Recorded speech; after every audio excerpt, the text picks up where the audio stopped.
right now. Will what is planted catch up enough to make it to harvest?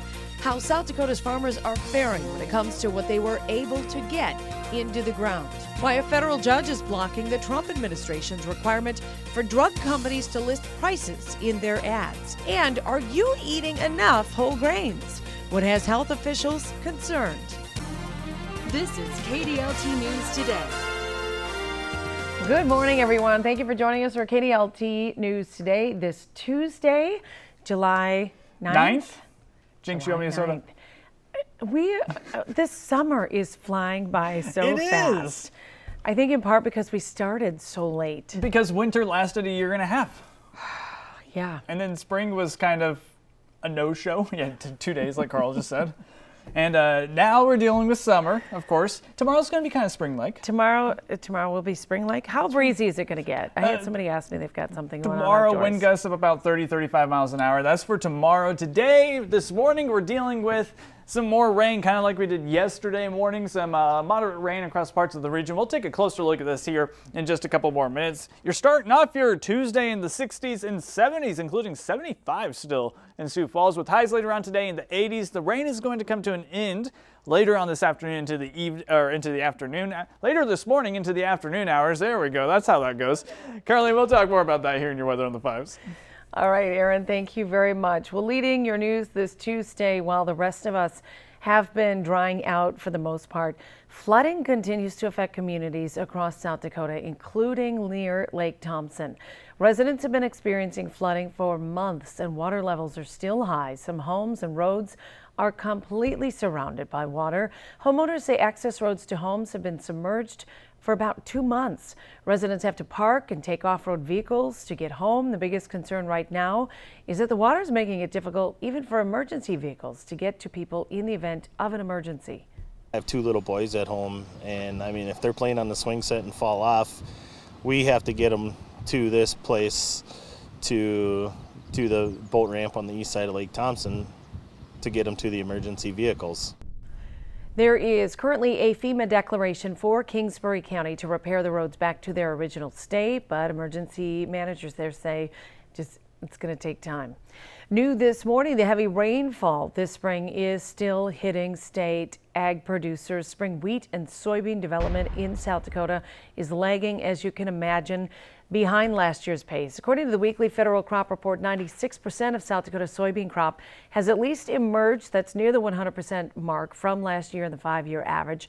Only about 3% though of soybeans are blooming, well behind 27% last year and the average of 31%. Spring wheat, 61% headed, well behind last year's pace of 89% and the average of 90%. A Sioux Falls father is behind bars after police say he drove drunk through downtown on his way to the emergency room. Police say officers witnessed 26-year-old Chance Wicker drive through the downtown area about 50 to 60 miles an hour. At one point, they say he drove into oncoming traffic and turned at an intersection. Police say Wicker was taking his 1-year-old son to the Avera emergency room because he believed that the child had swallowed lighter fluid. Police say the boy's mother was also in the car. She did not call for help. Wicker is facing several charges, including DWI and child endangerment. Police say his blood alcohol content was twice the legal limit. The mother is not facing charges. The South Dakota judicial system's piloting a program that will eventually allow you to access court records from any computer. Right now, public court records are only available on computers at county courthouses. The new website's set to go live this year or early next, and it's going to charge 10 cents per page viewed. You'll be able to look up cases by entering names, date of birth, or county. Plans for Sioux Falls' newest middle school are moving forward. The school board awarded Fegan Construction the bid for Ben Rifle Middle School. The facility is going to be built near 41st and Faith Avenues, just east of Highway 11. It'll be roughly 190,000 square feet and hold about 1,000 students. That project's expected to cost about $31 million. That's $3 million under budget, and it's expected to be complete by June of 2021 and open that fall.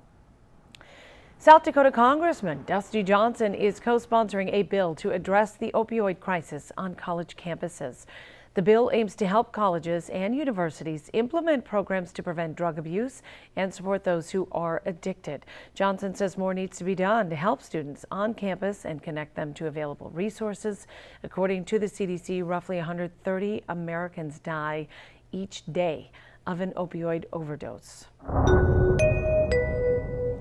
You know, I was just catching, I desperately need a haircut, but I know there are a lot of other folks out there with hair like mine that's just naturally curly. And right now, there's just summer. I wasn't going to say anything terrible, about it. So I wasn't just going to say going to anything about it. apologize for the absolutely unpredictable hair every day right now. I'm enjoying it. As somebody who used to have a lot of hair, now I You can did. sit back and enjoy it. If we could, we need one of Aaron's hairdos from his high school days. I was rocking it. I rocked it. It was nice and wavy, and it was beautiful and better than Farrah Feathered. Fawcett's. Better than Farrah Fawcett's. That's how I'm describing it.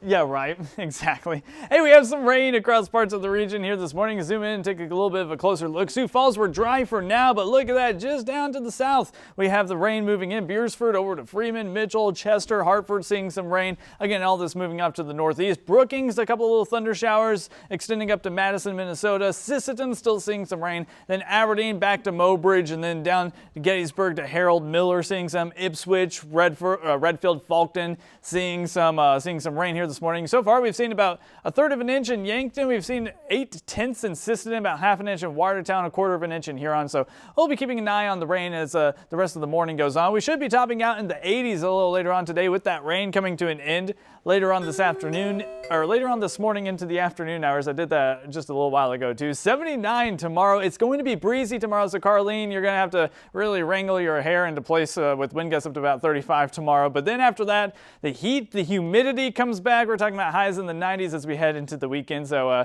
yeah, not a great weekend for your hair, I'm guessing. Yeah, not just mine. Not just I yours. wish there were a couple months out of the year where it was just okay to wear a hat every day. I always wear a hat outside. Not to work. Anyway, we'll talk more about all of that in just a bit. We are going to be going out to Simon Floss here again shortly, but it's, speaking of wind, very windy out on the prairie this morning. So we're going to get to these headlines here quick. Representative Dusty Johnson taking a trip about 350 feet deep into the earth on Monday as part of a visit to the Del Rapids Quarry. Johnson went to the quarry to learn about how vital the LG Everest company is in creating infrastructure. They produce the materials that become things like roads, sidewalks, and countertops in homes and businesses. The company's been around for more than 140 years. Johnson says LG Everest has been a mainstay in the community through hard times and a staple in the U.S. economy. On average, Americans use 10 tons of aggregate every single year. With all of the different roads and other projects that are being built to service this modern economy, that is a much bigger impact than most people realize. According to the National Stone, Sand, and Gravel Association, on average, each American uses about 10 tons of aggregates every year. Making national headlines, the president's declared a state of emergency for California after 2 major earthquakes and thousands of aftershocks. Monday's declaration paves the way for federal aid to help those hard hit by the quakes. The declaration authorizes the Federal Emergency Management Agency to coordinate disaster relief efforts in Kern and San Bernardino counties. California's Governor Gavin Newsom requested a presidential emergency declaration for direct federal assistance over the weekend. The magnitude 6.4 quake Thursday and 7.1 quake Friday damaged homes and roads in the Mojave Desert towns of Ridgecrest and Trona. A law firm will announce today they are representing the victims of the shopping plaza explosion in Florida. An attorney from Morgan & Morgan law firm is scheduled to hold a press conference to announce the firm's been retained by the victims. The explosion happened at the Fountains Plaza shopping center in Plantation, injuring at least 20. A nearby worker reported a gas smell at the shopping plaza shortly before that explosion happened. The explosion destroyed a vacant pizza restaurant and left other businesses and cars, as you can see there, absolutely devastated. Well, Americans are not eating enough whole grains, folks. Here is your warning. A new government study shows whole grains account for about 16% of total grain intake among adults, far short of the recommended minimum of 50%. Older adults, women, whites, and those with higher incomes consume the most whole grains. Whole grain intakes increased slightly since 2005, but experts say more improvements are needed.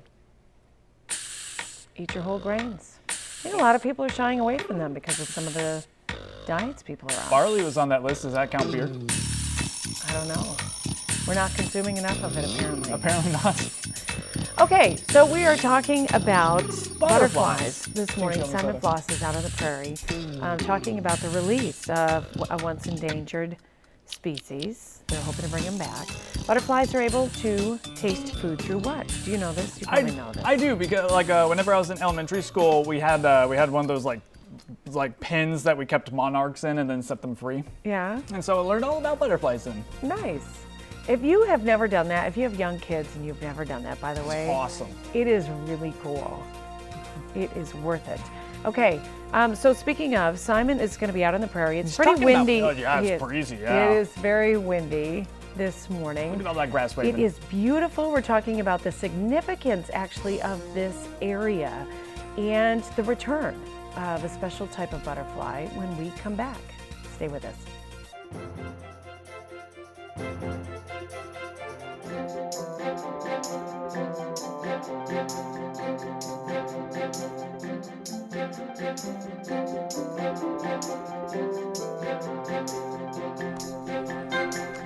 Conservationists are calling it a win for nature.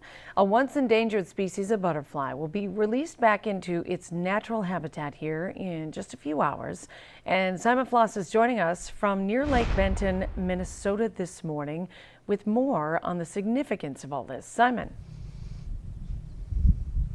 Yeah, good morning, Carlene. So as you can see behind us, it is just a gorgeous, gorgeous area that we're standing in. And way down yonder, it's I know it's very tough to see here this morning, but there is kind of a white platform there, and that's exactly where that release is going to be happening, like you were just talking about. Now, Eric, we ran out of time last time that we chatted with you. Do you know why these Dakota skippers went through such a trying time, to say the least? Yeah, sure. So certainly we're probably not going to fully know all the answers, but the major loss of the prairie, this is one of the rare fragments that's left, is one of the big drivers for the loss of this endangered species. When you don't have prairie, you can't have prairie butterflies like this, or you can't have pheasants, or you can't have a lot of the great wildlife that's out here. Certainly that didn't help, but then there's got to be lots of other things that are going on at the same time, because it was more also a recent collapse in a lot of those last places. So it could be invasive species, weeds coming in. We think climate change is probably an issue. We think there's a lot of probably some insecticide issues, but we probably can't fully know for sure. There's a lot of research that needs to be done. It's probably lots of things interacting at once, unfortunately. And so you've been releasing these skippers since 2017, and you've nursed them back to health. How many have you helped? Yeah, so far right now we've got about 700 butterflies in our care. And we're going to be releasing about 400 of them this year, including right down at the box. And there's 2 of them right here in this little cup right now that are going to go out this morning. Over the years, though, we're in the many thousands. Wow. So, Eric told us earlier, Carlene, they're actually releasing about 10 to 12 of them today. And look for that story a little later on this morning. But in the meantime, I'll send it back to you. All right, look forward to it. Thank you very much, Simon. We're going to be checking, back in with him here in just a couple of minutes. In the meantime, the rain's going to hold off out where they're at. I think the rain's going to hold off for them, but we have rain elsewhere too. I think we're going to be just barely on the edge there in Lake Benton on the dry area. So there's where all the rain is, and so far we've seen upwards of 0.8 of an inch so far in Siston, about half an inch in Watertown, 1/3 of an inch in Yankton. So still raining out there, and the rain will be coming to an end a little later on this morning, and maybe even linger into the early afternoon hours. Should hit about 86 later on today in Sioux Falls. Aberdeen, we're going to get up to 84 with chances for rain off and on as we head through the day. Here, you're also going to top out around 84, and you should stay dry through the rest of the day. Heat and humidity are going to come back. We're going to talk more about that here coming up after this break. For headlines for you this morning, there is a recall alert involving a Disney toy. Disney's recalling approximately 80,000 Forky 11-inch plush toys. The toy, which is based on the Forky character in Disney Pixar's Toy Story 4, has eyes that can detach, posing a choking hazard to young children. The Forky toy was sold at Disney stores nationwide, Disney theme parks, online at shopdisney.com, and through the Disney store on Amazon from April of this year through June. So far, no injuries have been reported. You're just urged to take the toy away from children and return it to any Disney retail store or theme park for a full refund. A federal judge has blocked the Trump administration from requiring drug companies to disclose prices in TV ads. That rule, which was proposed in May, was set to go into effect today. Wholesale or list prices would be shown in ads if a drug costs $35 or more for a month's supply. The government reports 10 of the most commonly advertised drugs cost roughly $500 to $17,000 per month. Drug companies sued, claiming the rule could be confusing for consumers as list prices don't reflect the actual cost of drugs due to discounts negotiated with health insurers and pharmacies. And it is Cow Appreciation Day, folks, at Chick-fil-A. Get your cow costumes ready if you want to cash in on a free entree. Customers, including kids who dress up in your best cow attire, you're going to get a free entree, excluding salads, to celebrate the day. The offer good from the time Chick-fil-A opens until 7 o'clock local time, so you can head there for breakfast, lunch, or dinner. Minnesota conservationists are calling this a win for nature.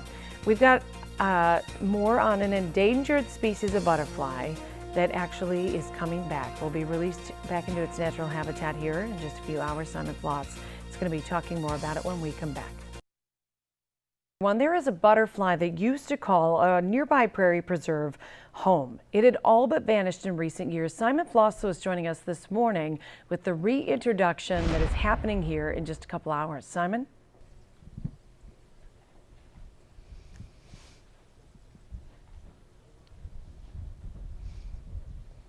Yeah, good morning, Carlene. So at least a dozen of these skippers are going to be released at 10 o'clock this morning back into their natural habitat. We're just outside of Lake Benton. And Eric, you're with us again this morning. You're with the Minnesota Zoo staff. So you have nursed back to health at least a dozen that are going to be released today, but so many more than that. Yeah, we're in store for at least about 400 Dakota skippers to be released down here at this beautiful preserve managed by the Nature Conservancy over the next 2 days. And so, how do you make sure that they're ready to go? I mean, it's got to be such a long process. It is. They have a 1 year lifespan, so it takes a long time for us to get them to the right stage. We bring them out as the chrysalis, so that last stage just before adulthood. That's the most transportable stage. By bringing them out here at that stage, they can just emerge when they want to as adults and decide. So we don't actually know how many are coming out today, but at least a dozen, probably more than that. And so you've been doing this since 2017. Have you seen any growth or more or less numbers? Can you walk us through that? Yeah, so first year we did 200, next year 250, this year I went for 400, and each year we're resighting individuals out in the prairie, so we've seen at least 100 more each year out here, and we're seeing breeding for the first time, and that's a really important marker. They hadn't been breeding here for at least a decade, so we're really excited about that. And I know we're running out of time here, but really quickly, why should they care about this? Why is this important? Yeah, well, these butterflies are indicators of the health of our prairies. Prairies are super important for the health of our general systems like water quality and lots of other things at the same time. And Carlene, again, that release happens at 10 o'clock this morning, and we'll have more coming up later this evening on KDLT News at 5, 6, and 10, and a little bit later in about 10, 15 minutes when I see you again. Back to you. All right. Thank you very much, Simon. We will be back in just a couple minutes with the latest headlines.